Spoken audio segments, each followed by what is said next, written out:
କିନ୍ତୁ ଏବେ ଏ କଥା ଶୁଣୁଛି ଯେ ଏଇଟା କୋଉଠି ବହୁତ ବାଟ ଆଗେଇ ଗଲା। ଆପଣ ଯେତିକି ଜାଣିଛନ୍ତି ମୁଁ ମଧ୍ୟ ସେତିକି ଜାଣିଛି।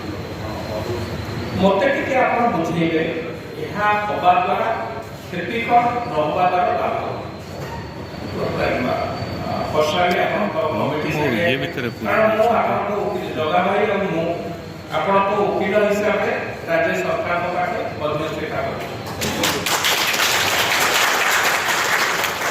ଆମେ ନିଜେ କନଭିନ୍ସ ହେବା ଦରକାର ହେବା ଦ୍ୱାରା କ୍ଷତି ଏଇଆ, ନ ହେବା ଦ୍ୱାରା ଲାଭ ଏଇଆ।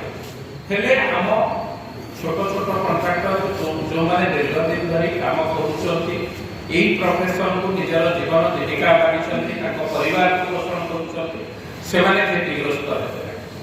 କିଭଳି ଭାବେ କ୍ଷତିଗ୍ରସ୍ତ ହେବେ ସେ କଥା ମଧ୍ୟ ଆପଣଙ୍କ ମୁଁ କହିବା ପୂର୍ବରୁ ବା ମୁଁ ମୁଖ୍ୟମନ୍ତ୍ରୀଙ୍କୁ ସାକ୍ଷାତ ପୂର୍ବରୁ ଆମେ ଏ ବିଷୟରେ ଡିଟେଲ୍ସ କନଭିନ୍ସ ହେବା ଉଚିତ। ତେଣୁ ମୁଁ ନିଜେ ସିନା କନଭିନ୍ସ ହେଲେ, ମୁଁ ନିଜେ ପାଠ ପଢ଼ିଥିଲେ ସିନା କାହାକୁ ପାଠ ପଢ଼େଇବି। ତେଣୁ ମୋତେ ଏ ବିଷୟରେ ଆପଣଙ୍କ କମିଟି ସାଙ୍ଗେ ମୁଁ ଟିକେ ଆଲୋଚନା କରିବି ବିସ୍ତୃତ ଭାବରେ ଜଗା ଭାଇଙ୍କ ଉପସ୍ଥିତିରେ।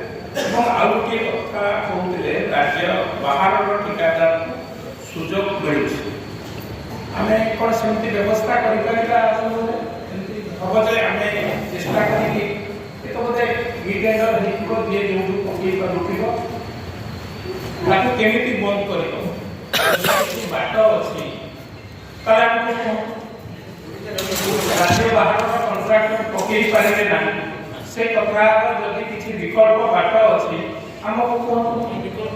ହଁ, ଆମକୁ ଡିଟେଲ୍ସ ଟିକେ କୁହନ୍ତୁ।